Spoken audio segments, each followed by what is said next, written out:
दोस्तों, स्वागत है आपका मेरे YouTube चैनल इंग्लिश बाबू पर। और आज मैं फिर हाजिर हूँ आपके साथ एक नई स्टोरी लेकर। और दोस्तों, आज जो स्टोरी मैं आपके लिए लेकर आया हूँ ये एक शॉर्ट मॉरल स्टोरी है। बड़ी प्यारी मज़ेदार कहानी है। कहानी सुनने में आपको मज़ा आएगा। उसके अलावा दोस्तों, आज की इस कहानी में आपको कुछ नए इंग्लिश के वर्ड मीनिंग सीखने को मिलेंगे, उनकी करेक्ट प्रोनाउंसिएशन के बारे में पता चलेगा।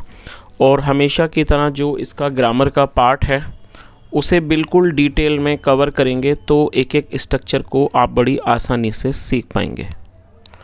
तो चलिए दोस्तों, आज की इस कहानी को हम शुरू करते हैं। और सबसे पहले कहानी का टाइटल देखते हैं। कहानी का टाइटल है द म्यूजिशियन। दोस्तों, म्यूजिशियन का मतलब होता है संगीतकार। ऐसा व्यक्ति जो संगीत बनाता हो उसे म्यूजिशियन कहा जाता है, जिसकी हिंदी हुई संगीतकार। तो दोस्तों, ये आज की इस कहानी का टाइटल है, शीर्षक है। और अब मैं इसे पढ़ना शुरू करता हूँ। आप लोगों से रिक्वेस्ट है कि आप कहानी को बिल्कुल ध्यान से सुने। यदि आज की कहानी में आपको कोई भी नया शब्द या फिर नया स्ट्रक्चर मिले तो आप उसे ज़रूर नोट करें। और यदि कहानी पसंद आए तो लाइक भी ज़रूर करें। तो चलिए इसको शुरू करते हैं। One day a little lamb was grazing in a meadow by the edge of a forest। क्या मतलब हुआ? One day a little lamb was grazing। दोस्तों, ये जो वाक्य है ये एक पास्ट कॉन्टिन्यूस का वाक्य है। पास्ट कॉन्टिन्यूस का मतलब होता है जब हम पास्ट में कोई ऐसा वाक्य बनाएं जहां वाक्य की टेल पर रहा था, रही थी, रहते जैसे शब्द आए। ऐसे वाक्यों में वॉज या फिर वर्ब का इस्तेमाल हेल्पिंग वर्ब के रूप में किया जाता है। साथ में वर्ब की फोर्थ फॉर्म लगाई जाती है। और दोस्तों, वर्ब की फोर्थ फॉर्म का मतलब होता है आईएनजी फॉर्म। मतलब जब हम किसी फर्स्ट फॉर्म के साथ आईएनजी जोड़ेंगे तो वर्ब की फोर्थ फॉर्म कहलाती है। और दोस्तों, यहाँ पर वॉज का इस्तेमाल जब किया जाएगा जब हमारा सब्जेक्ट ही, शी, इट या फिर कोई भी सिंगुलर नाउन होगा। तो यहाँ जो सब्जेक्ट है वो सिंगुलर नाउन है। और आप इसे नोट कर लीजिए, LAMB, लैम्ब। इसको लैम्ब पढ़ेंगे। और लैम्ब का मतलब होता है भेड़ के बच्चे को लैम्ब कहा जाता है, जिसे मेमना भी कहा जाता है। तो क्या अर्थ हुआ कि एक दिन एक छोटा मेमना वॉज ग्रेजिंग। दोस्तों, ग्रेज का मतलब होता है घास चरना। घास चर रहा था। कहाँ चर रहा था? इन अ मीडो। आप इसे नोट कर लीजिए, MEADOW। मीडो का मतलब होता है हरी घास का मैदान। एक हरी घास के मैदान में। By the edge of a forest, जंगल के किनारे पर। तो इस तरह से पूरी लाइन का क्या अर्थ निकला कि one day a little lamb was grazing in a meadow by the edge of a forest. मतलब एक दिन एक मेमना जंगल के किनारे हरी घास के मैदान में घास चर रहा था। Suddenly a cruel wolf spotted the little lamb. क्या मतलब हुआ? दोस्तों, ये जो वाक्य है ये एक पास्ट इंडेफिनिट का अफर्मेटिव वाक्य है। और जब हम पास्ट इंडेफिनिट में कोई भी अफर्मेटिव का वाक्य बनाते हैं तो वहाँ वर्ब की सेकंड फॉर्म का यूज़ किया जाता है। स्पॉट का मतलब होता है किसी चीज़ का दिख जाना, और सेकंड फॉर्म में स्पॉटेड। और दोस्तों, यहाँ जो सब्जेक्ट है वो ये वुल्फ है। और जैसे मैंने आपको बताया, जब हम पास्ट इंडेफिनिट में कोई भी वाक्य बनाएंगे तो कोई भी सब्जेक्ट हो, हमें वर्ब की सेकंड फॉर्म का वहाँ पर यूज़ करना होता है। सडनली मतलब कि अचानक। अ क्रूअल वुल्फ, क्रूअल का मतलब होता है क्रूर। एक क्रूर वुल्फ मतलब कि भेड़िए ने स्पॉटेड द लिटिल लैम्ब, छोटे मेमने को देख लिया। तो पूरी लाइन का क्या अर्थ हुआ कि अचानक एक क्रूर भेड़िए ने छोटे मेमने को देख लिया या छोटे भेड़ के बच्चे को देख लिया। ही थॉट। और दोस्तों, ये पास्ट का ही वाक्य है जहाँ सेकंड फॉर्म लगाई गई है। थिंक मतलब सोचना, और ये सेकंड फॉर्म है। ही थॉट, उसने सोचा।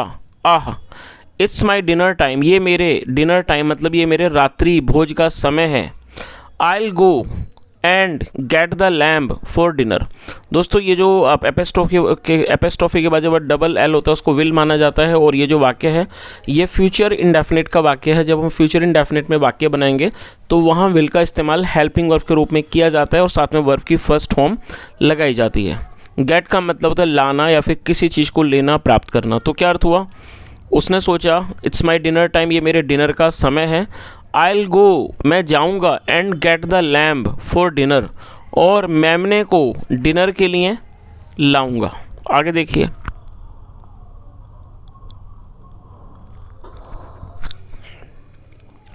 सो the wolf ran and caught the lamb. और दोस्तों ये जो वाक्य है ये भी पास्ट इंडेफिनिट का ही अफर्मेटिव वाक्य है जहाँ पर सेकंड फॉर्म लगाई जाती है। रन मतलब दौड़ना और सेकंड फॉर्म है रैन, आप इसे नोट कर लीजिए। और कैच मतलब पकड़ना और सेकंड फॉर्म है कॉट। तो क्या अर्थ हुआ?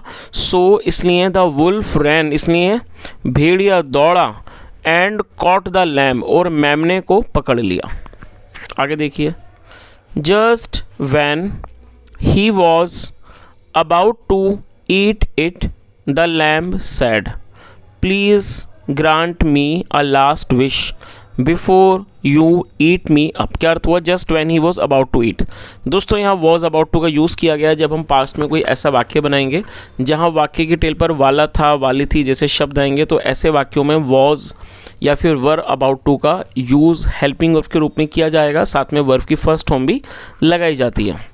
तो क्या अर्थ हुआ? Just when he was about to eat it, और जब वह उसे खाने वाला था, द लैम्प सैड मेमने ने कहा, please grant me a last wish. Grant का मतलब दोस्तों नोट कर लीजिए, ग्रांट मतलब देना। उसने क्या कहा?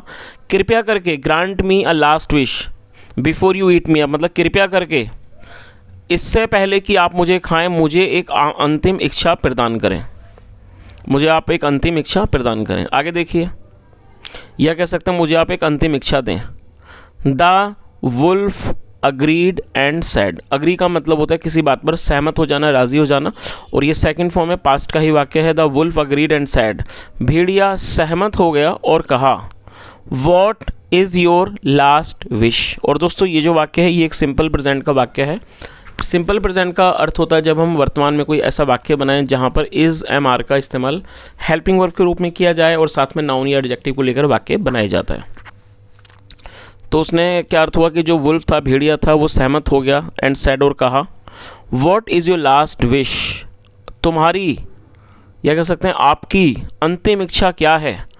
I want you to play a flute. तो उसने क्या जवाब दिया?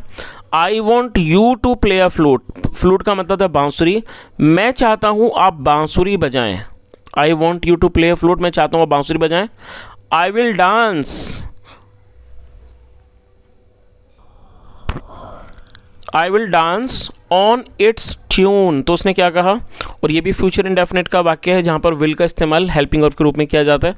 तो उसने क्या कहा कि जब उससे पूछा कि what is your last wish, उसने कहा, I want you to play a flute, मैं चाहता हूँ आप एक बांसुरी बजाएं। I will dance on its tune, its मतलब उसकी, मैं उसकी धुन पर नाचूंगा। आफ्टर डांसिंग, नाचने के बाद, I'll get tired and then you can eat me up। और दोस्तों ये जो वाक्य है ये भी फ्यूचर इंडेफिनिट का वाक्य है, लेकिन आप में से कई लोगों को लगेगा कि सर आप ये जो टायर्ड है ये थर्ड फॉर्म है। और दोस्तों यहाँ पर थोड़ा सा आपको समझना होगा कि ये थर्ड फॉर्म होने के साथ साथ ये एक एडजेक्टिव भी, और यहाँ पर इसको एडजेक्टिव के रूप में प्रयोग किया गया है। तो आप इसे नोट कर लीजिए, TIRED ये सेकंड फॉर्म है, थर्ड फॉर्म है, उसके अलावा ये एडजेक्टिव है और यहाँ इसको एक एडजेक्टिव के रूप में प्रयोग किया गया। तो आप इस चीज़ को भी समझें कि जब आप कोई ऐसा वाक्य बनाते हैं जहाँ पर आप एक एडजेक्टिव को वाक्य में प्रयोग करना चाहते हैं, तो यदि आप कोई ऐसा वाक्य बनाएंगे जहाँ पर आप उसे सिंपल प्रेजेंट में या फिर सिंपल पास्ट में कोई वाक्य बनाएंगे, तब आप एक एडजेक्टिव का प्रयोग कर सकते हैं बिना किसी सपोर्टिंग वर्ब का इस्तेमाल किए। लेकिन यदि आप उसी एडजेक्टिव का प्रयोग किसी वर्ब के रूप में प्रयोग करेंगे, तब आपको एक सपोर्टिंग वर्ब का यूज़ करना होता है। मैं इसे एक एग्जाम्पल से समझाता हूँ। मान लीजिए ये वर्ड है टायर्ड, जैसे मैंने बताई एडजेक्टिव है। अब आप इसको सिंपल प्रेजेंट में कैसे यूज़ करेंगे? मान लीजिए मैं बोल रहा हूँ मैं थका हुआ हूँ, आई एम टायर्ड, मैं थका हुआ था, I was tired.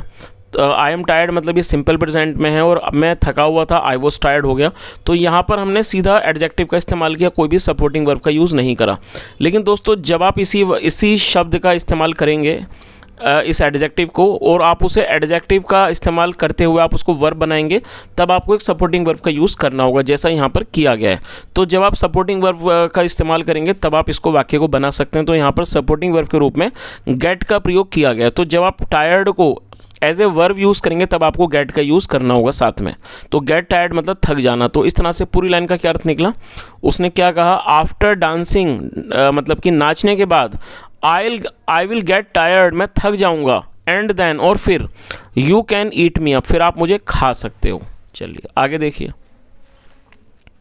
The wolf agreed and began playing the flute and the lamb began dancing. दोस्तों ये बिगिन की सेकंड फॉर्म है, बिगिन मतलब शुरू करना, सेकंड फॉर्म बिगिन, और यहाँ भी सेकंड फॉर्म है, पास्ट का ही वाक्य है। द वुल्फ अग्रीड, जो भेड़िया था वो राजी हो गया, मतलब वो सहमत हो गया, and began playing the flute, और वह बांसुरी बजाने लगा।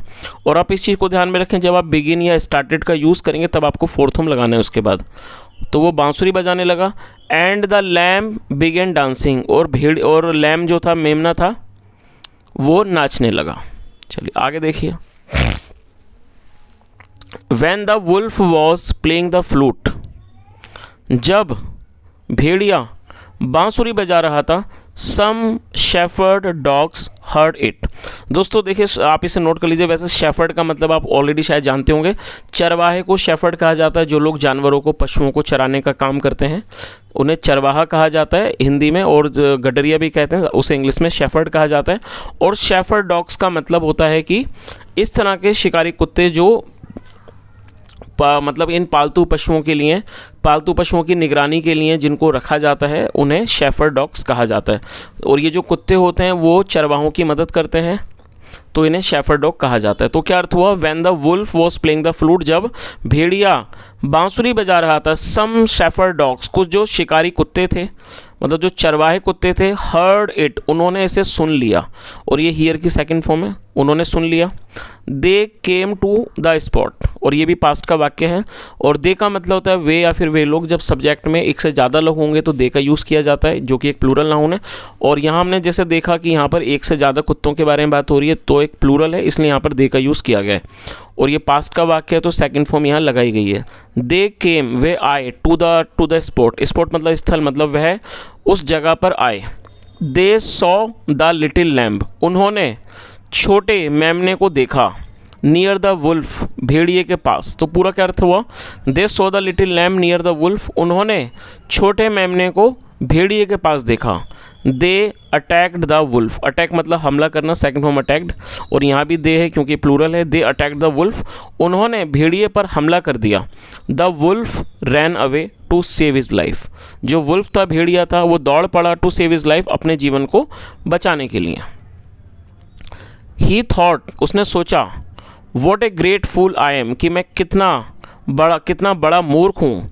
Y at all did I think myself a musician, मतलब मैंने अपने आप को एक म्यूजिशियन, एक संगीतकार कैसे समझ लिया। चलिए, तो दोस्तों इस तरह से ये छोटी सी कहानी यही ख़त्म होती है। और कहानी का जो मॉरल है वो यही है कि जैसा हमने यहाँ पर देखा कि ये जो मेमना था, जो बहुत ही कमज़ोर था, लेकिन उसने अपनी बुद्धिमानी का इस्तेमाल करते हुए एक ताकतवर भेड़िए को भी हरा दिया। तो दोस्तों ये आज की छोटी सी कहानी थी। यदि आपको अच्छी लगी हो, मेरा पढ़ाने का प्रयास भी अच्छा लगा हो, और आज के वीडियो में आपने कुछ सीखा हो, आपको ऐसा लगा हो कि मैंने आपको कुछ सिखाया है, इस वीडियो ने आपको इंग्लिश सीखने में हेल्प की हो, ऐसा आपको लगा हो, तो आपसे रिक्वेस्ट है आप इस वीडियो को ज़रूर लाइक करें, शेयर करें, चैनल को भी सब्सक्राइब करें। और यदि आपका कोई भी सुझाव हो तो कॉमेंट में ज़रूर बताएँ। यहाँ तक सुनने के लिए thank you so much. Have a nice day and bye.